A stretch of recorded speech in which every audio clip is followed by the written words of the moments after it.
श्रीमद् भगवद गीता अध्याय 3 श्लोक नंबर 3। श्री भगवान ने कहा, हे निष्पाप अर्जुन, मैं पहले ही बता चुका हूँ कि आत्म साक्षात्कार का प्रयत्न करने वाले दो प्रकार के पुरुष होते हैं। कुछ इसे ज्ञान योग द्वारा समझने का प्रयत्न करते हैं तो कुछ भक्तिमयी सेवा के द्वारा। यहाँ भगवान श्री कृष्ण बता रहे हैं कि जो भी आत्म साक्षात्कार करना चाहते हैं, आत्म साक्षात्कार मतलब अपने आप को पहचानना। अगर आपने अपने आप को पहचाना और अपने संबंध जो परमात्मा से है उसको पहचान लिया, मतलब आत्म साक्षात्कार हो गया। तो इतना कह देना कि मैं आत्मा हूं और परमात्मा से मेरा नित्य संबंध है, मैं उसका दास हूं। लेकिन ये बोलना और उसको अनुभव करना, हमने बोल दिया मतलब आत्म साक्षात्कार हो गया, नहीं, उसका अनुभव भी करना है। तो आत्म साक्षात्कार का प्रयत्न करने वाले दो प्रकार के पुरुष हैं। एक इसे ज्ञान योग द्वारा समझने का प्रयत्न करते हैं और दूसरा भक्तिमयी सेवा के द्वारा। और याद रखो, भक्ति ज्ञान और वैराग्य बिना अधूरी है। अगर हमने भागवत में पढ़ा, ज्ञान और वैराग्य भक्ति देवी की कौन पुत्र है। ज्ञान से वैराग्य की प्राप्ति होती है और जब भक्ति महारानी प्रकट होती है तो ज्ञान प्रकट होता है। जब ज्ञान प्रकट होता है तो ऑटोमेटिकली वैराग्य आता है। भगवान बुद्ध की कथा सामने आती है कि जब वो छोटे थे तो उनको उनके महल में इतना सुख सुविधा सब कुछ थी कि उन्होंने कभी दुनिया देखी ही नहीं थी। मैं समझाना चाहती हूँ कि ज्ञान से वैराग्य होता है और फिर जब भक्ति होती है तब ज्ञान और वैराग्य की प्राप्ति होती है। कैसे, अब समझना। तब उनको घर से बाहर वो कभी गए ही नहीं थे। उनके पिताजी ने क्या किया था, उनके महल में सब कुछ था, बगीचा, टहलते तो अपने ही बगीचे में टहलते और उनके सामने आज तक कभी ऐसा हुआ ही नहीं था कि बेस्वादी खाना आया हो। हमेशा खाना कैसा खाया, स्वाद वाला। हमेशा उन्होंने उनके जो सेवा में थे, जो भी थोड़ी वृद्ध अवस्था के होते थे उनको निकाल दिया जाता था। अर्थात उन्होंने कभी वृद्ध अवस्था के लोगों को देखा ही, हमेशा किसको देखा, जवान। उन्होंने कभी किसी को मरते हुए नहीं देखा। एक बार क्या हुआ, जब थोड़े से बड़े हुए, समझदार हुए, उनके नौकर चाकर मंत्री सेवादारी उनको बगीचे में ले गए और वो टहल रहे थे। तब देखा तो वहां एक दीवार थी। भगवान बुद्ध ने पूछा कि ये दीवार के पीछे क्या है, मैंने आज तक कभी नहीं देखा है। बोला, आपको इसी के अंदर ही रहना है, आपको इसके बाहर नहीं जाना है, ये आपके पिता की आज्ञा है। लेकिन उन्होंने कहा कि मुझे इस दीवार के बाहर भी देखना है, मैं कुछ और भी देखना, क्योंकि जब से पैदा हुआ मैं यही सब कुछ देख रहा हूँ, मैं और भी कुछ देखना चाहता हूँ। तब उन्होंने कहा कि पिताजी की आज्ञा नहीं है। इन्होंने कहा, आप पिताजी से कह लेना। बोला, अगर आप जिद करोगे तो हमारी नौकरी खतरे में। उन्होंने कहा कि आप पिताजी से कह लेना कि मेरी जिद थी, आप मुझे ले जाओ। ठीक है। एक सुंदर सा रथ, बहुत अति सुंदर रथ सजाया गया और उनको ले गए। देखा तो एक स्त्री चीख रही थी, चिल्ला रही थी, रो रही थी, बहुत दर्द हो रहा है, बहुत दर्द हो रहा है, बहुत कष्ट हो रहा है। उन्होंने पहली बार दर्द का नाम सुना था। उन्होंने अपने मंत्री से पूछा, दर्द क्या होता है? दर्द होता क्या है? बोला, शरीर में अगर कोई रोग होता है, कोई कष्ट होता है, उसकी जो पीड़ा होती है उसको क्या कहते हैं? दर्द। उन्होंने कहा, क्या ये मुझे भी हो सकता है?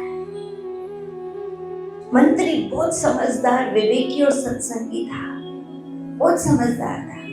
बोला, महाराज, किसी को भी हो सकता है, जिसने भी मनुष्य जन्म लिया है उसको हो सकता है।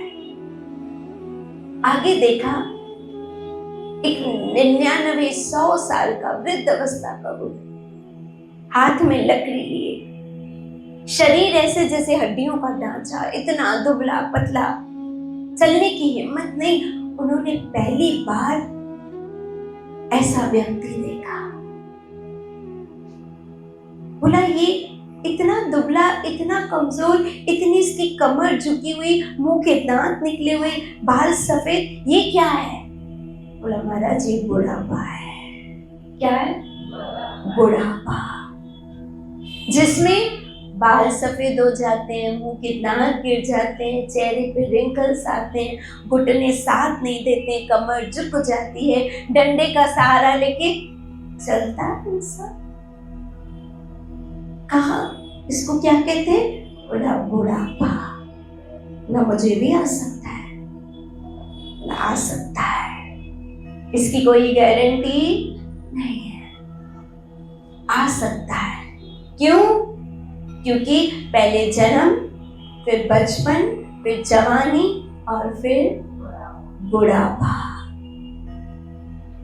धीरे धीरे धीरे धीरे उनको ज्ञान की प्राप्ति हो रही है। आगे गए तो एक व्यक्ति को एक काई पे सुला के कई लोग लेके जा रहे थे और कह रहे थे, राम नाम संग है, राम नाम संग। पहली बार गौतम बुद्ध ने देखा, पहली बार देखा। जब पहली बार देखा तो उन्होंने पूछा, ये सब क्या है, इसको कहां ले जा रहे हैं? बोला, ये मर गया है। बोला, मरना मतलब? उनको ये भी नहीं पता था कि मरना किसे कहते हैं। बोला, इसके शरीर से आत्मा निकल गई है। फिर ये सब इसको कहां ले जा रहे हैं? इसको शमशान ले जा रहे हैं। ये क्या करेंगे इसको शमशान में ले जाके? शमशान क्या होता है? शमशान में ले जाके क्या किया जाता है? बोला, जिसके शरीर से आत्मा निकल जाती है ना, उसको जलाया जाता है। पूछा, मेरे साथ भी ऐसा होगा? श्री राम, मेरे साथ भी ऐसा होगा? बोला, जिसने जन्म लिया है उसकी मृत्यु निश्चित है। जिसका जन्म हुआ है उसकी मृत्यु निश्चित है। ये सुन के कभी कभी थोड़ा डर नहीं जाते कि जन्म लिया है तो मृत्यु मतलब हम सबों को भी एक दिन मरना है। हम सबों को भी मरना है। जन्म लिया है तो मरना तो पड़ेगा ही। फिर मुझे भी शमशान ले जाएंगे, मुझे भी काई पे उठाएंगे। हाँ, तब आगे देखा एक व्यक्ति यंग एज का भजन कर रहा था, हरे कृष्ण कृष्ण कृष्ण हरे हरे, हरे राम राम राम। ये क्या कर रहा है? ये हरि का नाम क्यों ले रहा है? ये नाम क्यों ले रहा है? क्यों बैठ के भजन कर रहा है? क्यों इसने हाथ में माला उठाई है? बोला, जो भी आपने देखा ना, उसे बचने का ये साधन है। श्री राम, ये साधन है। जन्म, जरा, व्याधि और मृत्यु, हम सब माँ के गर्भ से जन्म लेके आए, जन्म हो गया, फिर जरा, जरा मतलब होता है, कोई बताएगा जरा मतलब? हाँ? बुढ़ापा।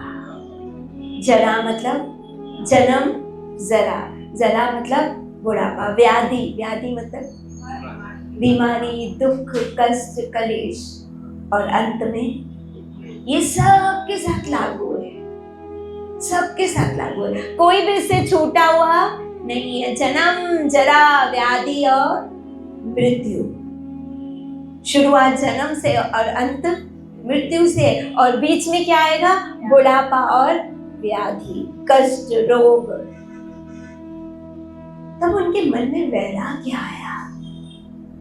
जैसे ज्ञान की प्राप्ति हुई, ज्ञान हमेशा वैराग्य की उत्पत्ति करवाता है।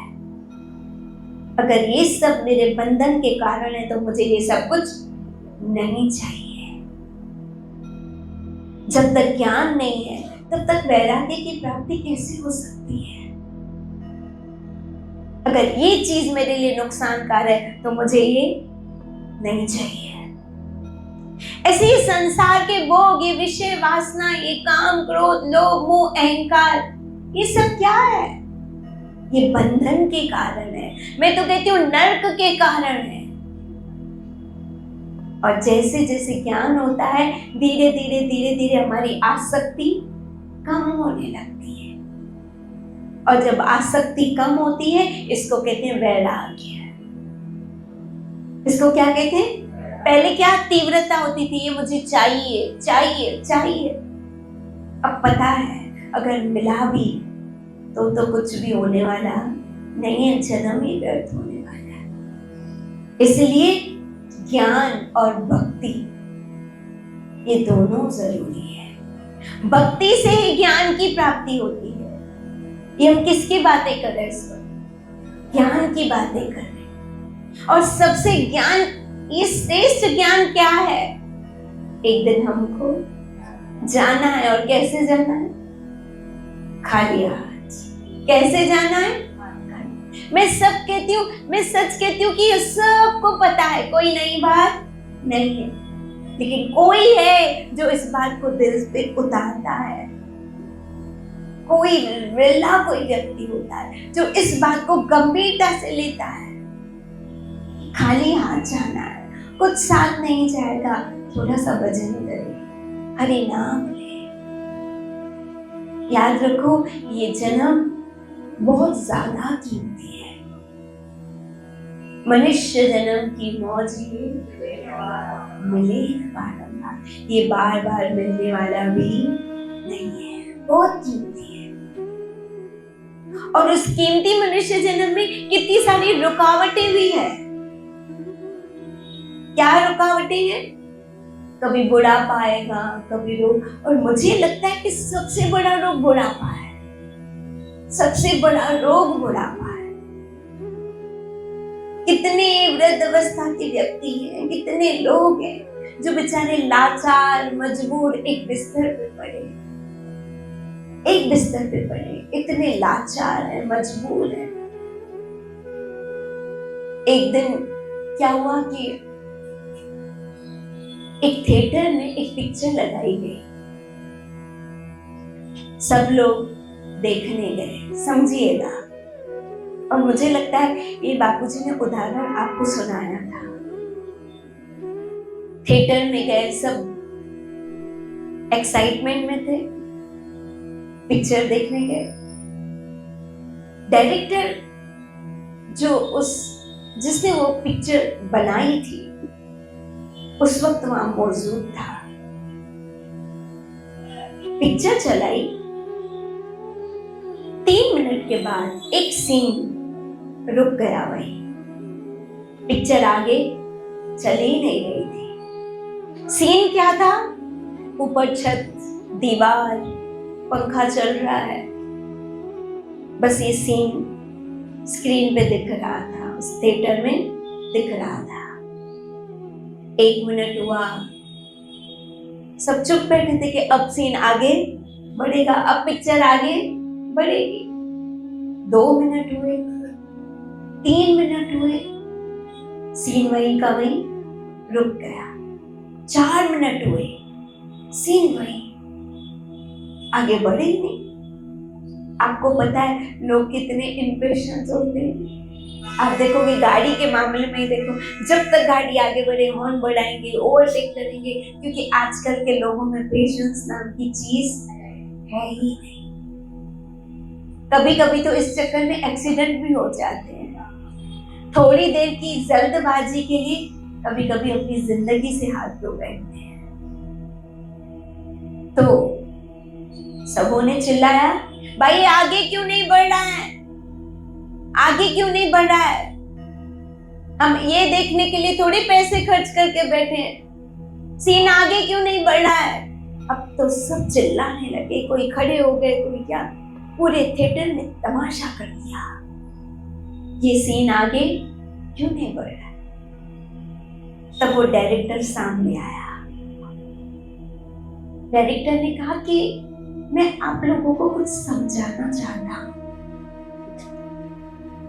कि देखो 3-4 मिनट एक सीन आपसे देखा नहीं गया, आगे बढ़ाओ आगे बढ़ाओ, पिक्चर चल क्यों नहीं रही है, आगे क्यों नहीं बढ़ी, इतनी चीख रहे हो, चिल्ला रहे हो। 3-4 मिनट आपसे एक सीन बर्दाश्त नहीं होता है, लेकिन कुछ कुछ लोग ऐसे हैं जो सालों से बिस्तर पे पड़े और उसी छत, उसी पंखे, उसी दीवार को देख शीरा।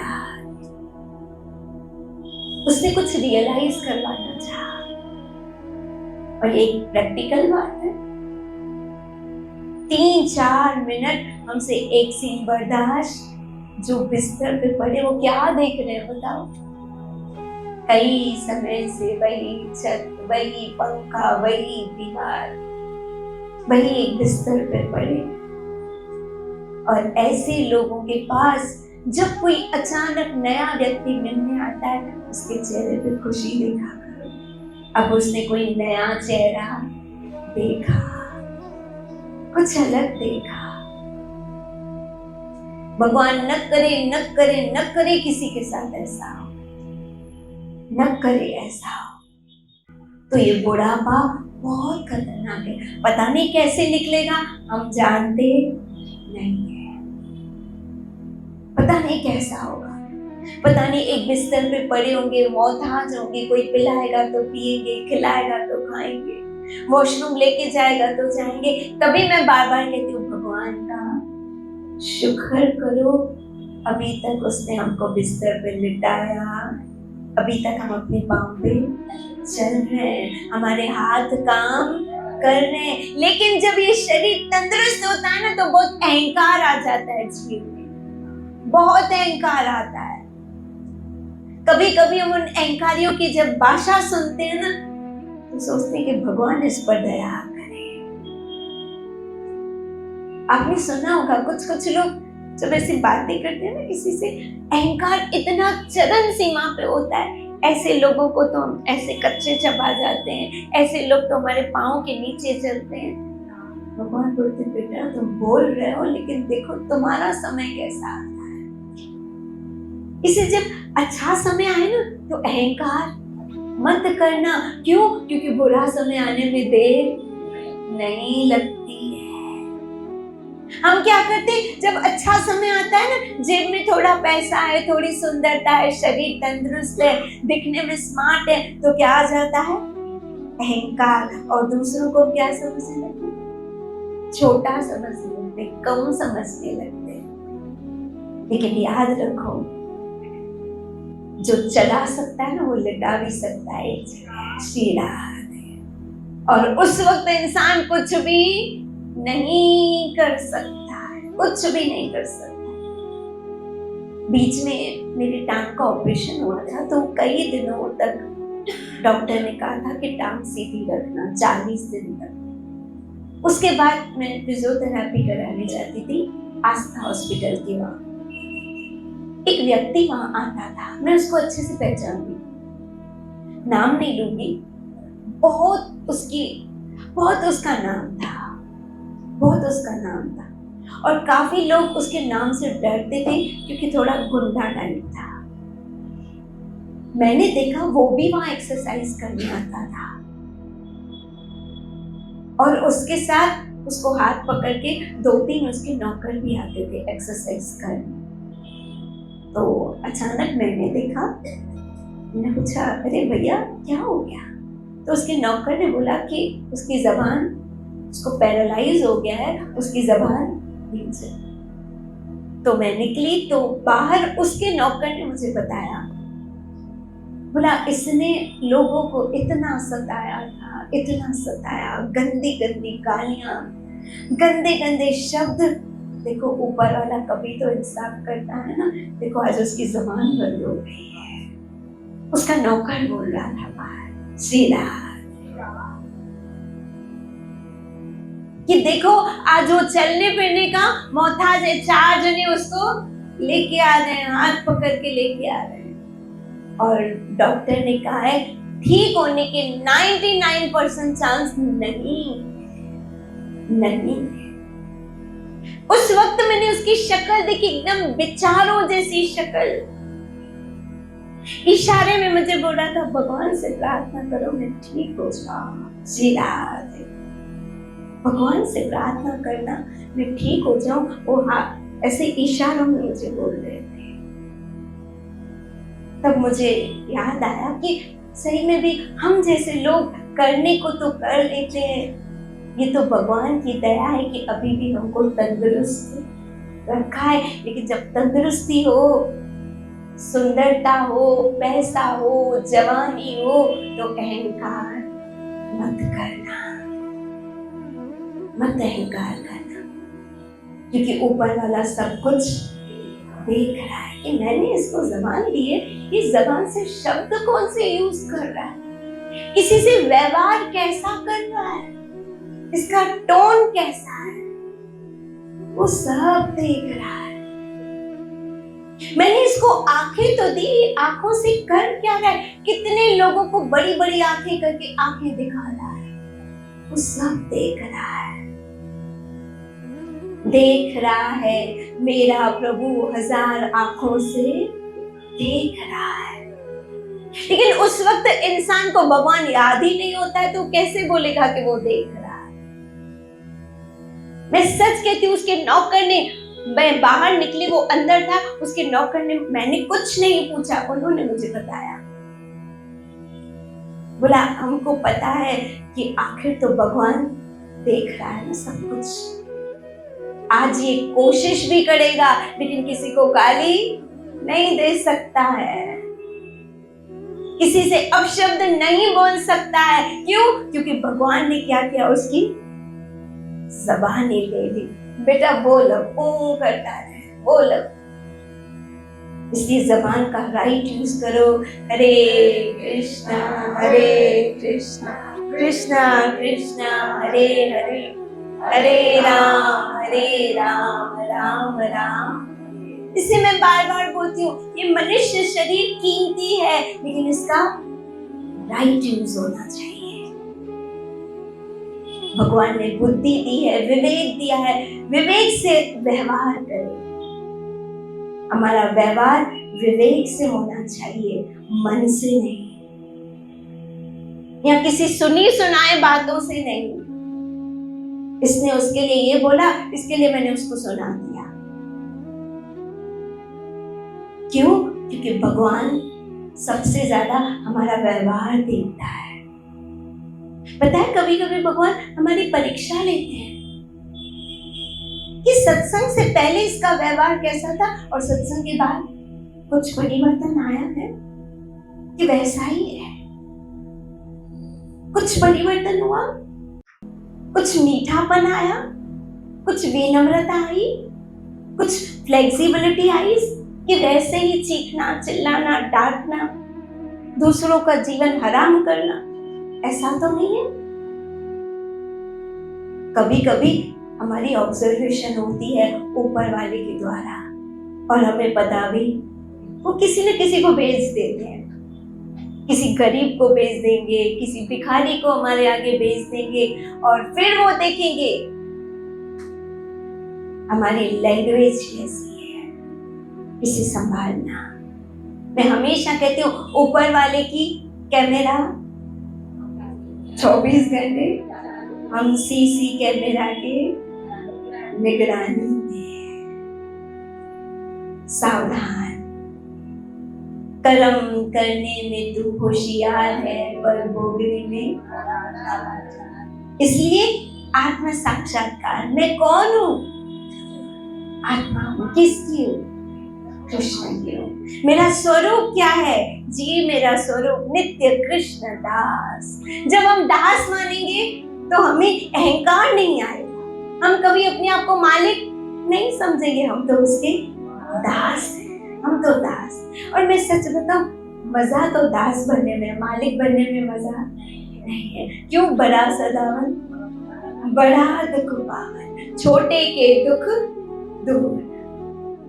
अपने आप को छोटा, जितना छोटा मानेंगे उतने दुख दूर होंगे। लेकिन आजकल सबको क्या बनना है? बड़ा बनने का शौक है। मेरे होते हुए तुम कौन होते हो बोलने वाले? मेरे होते हुए तुमने कैसे डिसीजन ले लिया? क्यों? क्योंकि अपने आप को क्या समझा? बड़ा समझा। लेकिन गुरबाणी में कहते हैं बड़ा सदावन बड़ा दुख पावन। जितने बड़े बड़े लोग हैं ना, उनके दुख भी बड़े हैं, उनके टेंशन भी बड़े हैं। हम छोटे हैं, हमारे दुख भी छोटे। हमारे दुख क्या? ज्यादा से ज्यादा क्या? अरे शुगर वधल आई, अरे बीपी लो आ, अरे मुझे गोट मुसा नहीं गाले, अरे मुझे पुट रात 1 बजे आयो। ये हमारे दुख। बड़े बड़े लोगों के तो 1 करोड़ नुकसान हो गया, ये प्रॉपर्टी चली गई, कोई मेरे 2 करोड़ खा गया। बड़ा सदावन बड़ा दुख पावन। हे भगवान, हम तो आपके दास हैं और दास ही बने रहे। तो भक्ति पाठ तो कहती है भगवान के दास के दास के दास के भी दास बनो। श्री राम, क्या बनो? दास। तो आइए, आज भगवत गीता का श्लोक हमें समझाता है। हे निष्पाप अर्जुन, मैं पहले ही बता चुका हूँ कि आत्म साक्षात्कार का प्रयत्न करने वाले 2 प्रकार के पुरुष होते हैं। कुछ इसे ज्ञान योग द्वारा समझने का प्रयत्न करते हैं और कुछ भक्तिमयी सेवा के द्वारा। अर्थात 2 रास्ते हैं, या तो ज्ञान मार्ग या तो भक्ति मार्ग। लेकिन मैं हमेशा कहती हूँ कलयुग में सबसे आसान क्या है? भजन करो, भगवत प्राप्ति करो। क्योंकि ज्ञान की बड़ी बड़ी बातें हमारी समझ में नहीं आएगी, और जो भक्ति में ज्ञान है, जैसे प्रहलाद की कथा, दुरु की कथा, ये वाली बातें तो हमको समझ में आ जाती है, जिससे हम भगवत प्राप्ति कर सकते हैं। जय जय श्री राम, जय जय श्री राम, जय जय श्री राम। श्री राधा श्याम सुंदर की